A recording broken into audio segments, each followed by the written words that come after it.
My name is Eva Schubert, and I am the creator of Villains and Virgins History Podcast, which is available on YouTube and all streaming audio platforms. Today, I'm very happy to be partnering with Kashmir Pen. Kashmir Pen is sharing these stories across the region and beyond to make them available to a wider audience. I hope you enjoy them, and thank you so much for your support. Anytime you're looking at a religious tradition, pick whichever one you like. You will find many different voices inside that tradition, many different ways of taking the same set of figures and texts and history and interpreting them. So anytime you hear someone who says to you, Christians believe this, or Muslims do that, or Jews say this, they don't really know what they're talking about. Which Christians? Which Muslims? Which Jews? Inevitably, the answer is much more complicated. In all three of these communities, you have a wide range of approaches to the tradition and what everyday faith means. Jews, for example, vary from moderate to ultra-Orthodox.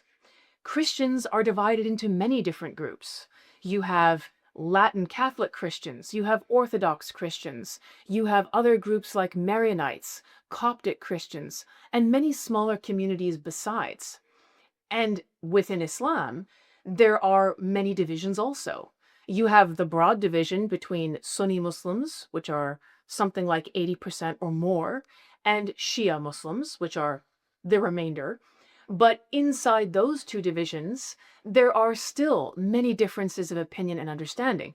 Muslims, for example, have no less than 4 different schools of jurisprudence or ways of applying their faith to everyday regulations for how you should live. And Muslims will vary. Which of the 4 legal schools do they follow? They don't all follow the same one, and there are 4 because they don't all have the same conclusions.